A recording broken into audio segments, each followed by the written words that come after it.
अस्सलाम वालेकुम class. Page number 223 पे आए हैं। आपका नेक्स्ट टॉपिक है evolution from prokaryotes to eukaryotes. इसमें अब आपको फर्स्ट पैराग्राफ में बता रहे हैं कि लाइफ जो ओरिजिनेट हुई है ये ओशंस के अंडर वाटर हॉट स्प्रिंग्स जिनको हाइड्रोथर्मल वेंट्स कहते हैं उनमें ओरिजिनेट हुई है। लेकिन ये एक स्पेक्यूलेशन है या ये एक एस्टीमेट है कि लाइफ हाइड्रोथर्मल वेंट्स में ओरिजिनेट हुई है। इन वेंट्स ने एनर्जी और रॉ मटेरियल लाइफ के ओरिजिन और सर्वाइवल के लिए प्रोवाइड किया था। जो ऑर्गेनिजम्स इन हाइड्रोथर्मल वेंट्स के अंदर उस वक्त मौजूद थे वो बैक्टीरिया का एक ग्रुप है जिसको ऑर्कियो बैक्टीरिया कहते हैं, जो कि टेम्परेचर को अप टू 120 डिग्री सेंटीग्रेड तक टॉलरेट कर सकते हैं और जिनमें अब तक बहुत ही कम एवोल्यूशनरी चेंज देखने में आया है बाकी स्पीसीज़ के मुकाबले में। तो ये जो बैक्टीरिया का ग्रुप है ये इस वेंट हाइपोथेसिस को सपोर्ट कर रहे हैं। अब सेकेंड पैराग्राफ में आपको बता रहे हैं कि जब लाइफ ओरिजिनेट हुई थी तो न्यूट्रिएंट्स बहुत लिमिटेड अमाउंट में मौजूद थे। तो ये जो न्यूट्रिएंट्स हैं इनकी ये लिमिटेड अमाउंट की वजह से ख़दशा था कि लाइफ जो है वो लिमिटेड हो जाएगी। तो अगर लाइफ को कंटिन्यू होना था तो उसके लिए ज़रूरी था कि न्यूट्रिएंट्स का कोई और सोर्स होना चाहिए। तो फिर जो न्यूट्रिएंट्स का दूसरा सोर्स उस वक्त आया था वो क्या था? फोटोसिंथेसिस। तो इसका मतलब है यहाँ से फोटोसिंथेसिस का ओरिजिन हो गया। अब फोटोसिंथेसिस ने उस वक्त मौजूद ऑर्गेनिजम्स को डिवेंडलिंग सप्लाई ऑफ न्यूट्रिएंट्स से आज़ाद कर दिया। डिवेंडलिंग का मतलब होता है कम होती हुई, ठीक है। जो उस वक्त न्यूट्रिएंट्स की अमाउंट कम हो रही थी तो फोटोसिंथेसिस ने उस वक्त जो है उन ऑर्गेनिजम्स को इससे महफूज कर लिया या बचा लिया या आज़ाद कर दिया। अब जो फर्स्ट फोटोसिंथेटिक ऑर्गेनिज्म थे उन्होंने हाइड्रोजन सल्फाइड को as a source of hydrogen इस्तेमाल किया था for reducing carbon dioxide to sugars, ठीक है। अब बाद में फिर हाइड्रोजन सल्फाइड की जगह ऑर्गेनिजम्स ने वाटर को as a source of hydrogen use करना शुरू कर दिया। जब water as a source of hydrogen use होगा तो डेफिनेटली वाटर में ऑक्सीजन भी होती है, ऑक्सीजन लिबरेट होगी और ये ऑक्सीजन जो है ये एटमॉस्फेयर में फिर एकमुलेट होना शुरू हो गई। अब अर्थ और इसका जो एटमॉस्फेयर है ये दोनों चेंज होना शुरू हो गए। ओजोन लेयर एकमुलेट हो गई। अब जो अपर एटमॉस्फेयर में ओजोन थी उसका काम क्या था कि जो सन से अल्ट्रा वायलेट रेडिएशन आ रही हैं उनको वो फ़िल्टर करती थी। अब जो रिड्यूसिंग एनवायरनमेंट है वो आहिस्ता आहिस्ता से ऑक्सीडाइजिंग एनवायरनमेंट में या ऑक्सीडाइजिंग एटमॉस्फेयर में कन्वर्ट होना शुरू हो गया, क्योंकि ऑक्सीजन जो है वो एकमुलेट हो रही थी। अब कुछ ऑर्गेनिजम्स ने क्या किया, उन्होंने ऑक्सीजन को यूज़ करना शुरू कर दिया। तकरीबन 420 मिलियन ईयर्स एगो इतनी ज़्यादा ओजोन बिल्डअप हो चुकी थी कि लैंड पे लाइफ पॉसिबल थी, क्योंकि अगर ओजोन ना होती तो अल्ट्रा वायलेट रेडिएशन सन से जो आ रही हैं वो ऑर्गेनिजम्स तक पहुंचती तो ऑर्गेनिजम्स की डेथ हो जाती या वो बहुत हार्मफुल रेडिएशंस थी तो वो नुकसान का बायस बनती ऑर्गेनिजम्स के लिए। तो क्या हुआ कि पहले फोटोसिंथेसिस हुई। फोटोसिंथेसिस में पहले हाइड्रोजन सल्फाइड यूज़ हुई। हाइड्रोजन सल्फाइड की जगह फिर बाद में वाटर यूज़ होना शुरू हो गया। जब वाटर यूज़ हुआ तो ऑक्सीजन एकमुलेट होना शुरू हो गई। उस ऑक्सीजन से फिर ओजोन बिल्डअप हुई और ओजोन के बिल्डअप होने से जो अल्ट्रा वायलेट रेडिएशन हैं सन की वो स्टॉप हो गई, वो अर्थ पे आना बंद हो गई। अब जो इन्वायरमेंट है या जो एटमॉस्फेयर है पहले रिड्यूसिंग था, बाद में फिर ऑक्सीडाइजिंग एटमॉस्फेयर में कन्वर्ट हो गया। तो 420 मिलियन ईयर्स एगो इस हद तक ओजोन बिल्डअप हो चुकी थी कि लाइफ लैंड पे पॉसिबल हो सकती थी। अब ये जो रिड्यूसिंग एटमॉस्फेयर है जो कि ऑक्सीडाइजिंग एटमॉस्फेयर में कन्वर्ट हो रहा है, इसका ये मतलब भी हो सकता है या इसके ज़रिए हम ये भी कह सकते हैं कि लाइफ एबायोटिकली अराइज नहीं हुई। एबायोटिकली का मतलब है कि पहले जो कुछ साइंटिस्ट थे वो ये कहते थे कि लाइफ बेजान चीज़ों से ख़ुद ब खुद ही क्रिएट हो जाती है। जैसा कि कहीं पे दलदल है तो आपने देखा कि वहाँ पे कीड़े मकोड़े जो हैं वो पैदा हो जाते हैं, या फिर इस तरह की बाकी जैसे मीट आप रखें तो उसमें अगर आप फ्रिज के बगैर कुछ अर्सा बाहर रखें तो उसमें भी इस तरह से ये कीड़े जो हैं ये बनना शुरू हो जाते हैं। तो कुछ साइंटिस्ट का ये ख्याल था। अब देखिए मीट जो है ये नॉन लिविंग है, इसी तरह से अगर ये दलदल वगैरह है तो ये भी नॉन लिविंग चीज़ है। तो नॉन लिविंग से लिविंग का क्रिएट होना ये एबायोटिक होता है, लेकिन ये चीज़ जो है ये काबिल कबूल नहीं थी। बाद में साइंटिस्ट ने कहा था कि लाइफ कभी भी एबायोटिकली अराइज नहीं होती, लाइफ हमेशा लिविंग ऑर्गेनिज्म से ही ओरिजिनेट होती है। अब अगर मीट में कोई कीड़ा पड़ रहा है तो उसका वहाँ पे कोई ना कोई लिविंग क्रिएचर पहले से मौजूद होगी जिसके ज़रिए जो है वो मज़ीद वहाँ पे लाइफ ओरिजिनेट होती है। तो जब एटमॉस्फेयर रिड्यूसिंग से ऑक्सीडाइजिंग हुआ तो हम ये कह सकते हैं कि लाइफ एबायोटिकली अराइज नहीं हुई। अब जो फर्स्ट सेल्स थे वो बहुत ही सिंपल थे, प्रोकैरियोटिक फॉर्म्स में थे। अब जो प्रोकैरियोट्स हैं वो तकरीबन 3.5 बिलियन ईयर्स एगो अराइज हुए थे, और यूकैरियोट्स के बारे में ये कहा जाता है कि ये first time 1.5 billion years ago appear हुए थे।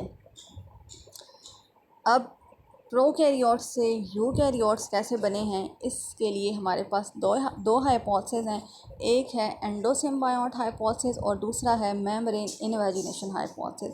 अब अगर आप एंडोसिम्बायोट हाइपोथेसिस देखें तो इसके मुताबिक जो यूकैरियोटिक सेल हैं वो इस तरह से इवॉल्व हुए थे कि लार्ज एनारोबिक बैक्टीरिया था। एनारोबिक का मतलब होता है जो ऑक्सीजन के बगैर सर्वाइव कर सकता है। अमीबॉइड प्रोकैरियोट था, बैक्टीरिया नहीं था। एनारोबिक अमीबॉइड प्रोकैरियोट था जिसने स्मॉल एरोबिक बैक्टीरिया को इंजेस्ट किया था और उसको डाइजेस्ट करने के बजाय उसको स्टेबलाइज किया था। ठीक है, अब आपके पास एक अमीबॉइड प्रोकैरियोट है, वो एनारोबिक है, उसने एरोबिक बैक्टीरिया को खा लिया। अब बजाय इसके कि वो उसको डाइजेस्ट करे, उसने उसको स्टेबलाइज किया था। तो इस आइडिया को या इस हाइपोथेसिस को क्या कहते हैं, एंडोसिम्बायोट हाइपोथेसिस। और ये hypothesis first time line Margulis ने प्रपोज किया था। इस हाइपोथेसिस के अकॉर्डिंगली एरोबिक बैक्टीरिया जो कि इंजेस्ट किया था प्रोकैरियोट ने, वो किस में कन्वर्ट हो गया था, माइटोकॉन्ड्रिया में। अब आपको पता है कि माइटोकॉन्ड्रिया क्या है, ये वो साइट्स हैं सेल के अंदर जहाँ पे एरोबिक रेस्पिरेशन होती है और एनर्जी कन्वर्जन होती है। तो इन माइटोकॉन्ड्रिया का मकसद क्या था कि एरोबिक रेस्पिरेशन जो है ये होस्ट में स्टार्ट हो गई थी।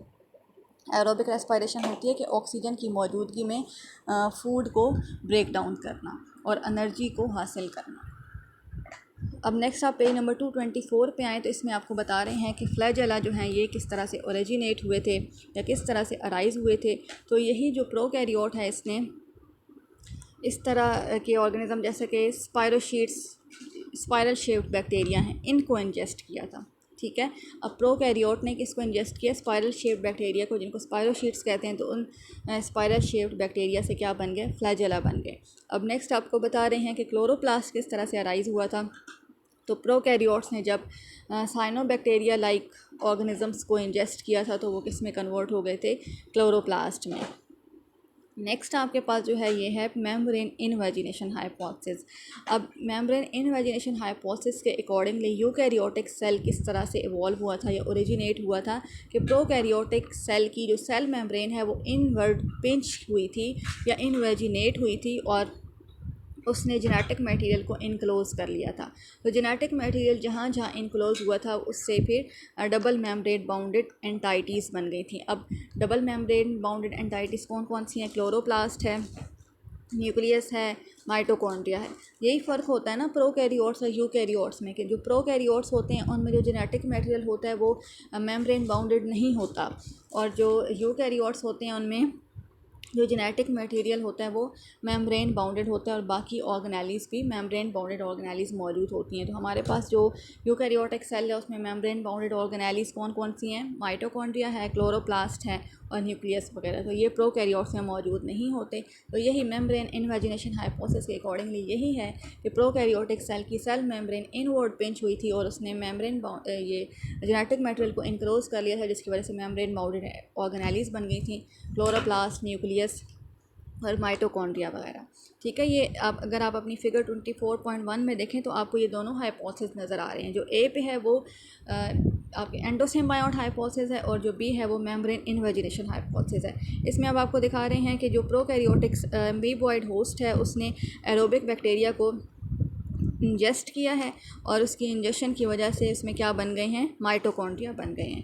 ठीक है, अब इसी अमीबॉइड बैक्टीरिया को अगर आप अमीबॉइड प्रोकैरियोट को देखें या प्रोकैरियोटिक अमीबॉइड को देखें तो इसने जब स्पाइरोशीट्स लाइक ऑर्गेनिजम्स को इंजेस्ट किया तो इससे क्या बन गया है, फ्लैजेला बन गए हैं। अब इसी तरह के और ये प्रोकैरियोटिक अमीबॉइड ने जब साइनोबैक्टीरिया लाइक ऑर्गेनिजम्स को इंजेस्ट किया है तो उससे ऑर्गेनिजम्स दो तरह के बन गए हैं, हेटरोट्रॉफिक। अब हेटरोट्रॉफिक वो ऑर्गेनिज्म होते हैं जो कि अपनी फूड खुद से सिंथेसाइज नहीं कर सकते, और ऑटोट्रॉफिक जिनमें क्लोरोप्लास्ट वगैरह मौजूद होगा और वो अपनी फूड खुद से सिंथेसाइज कर सकते हैं।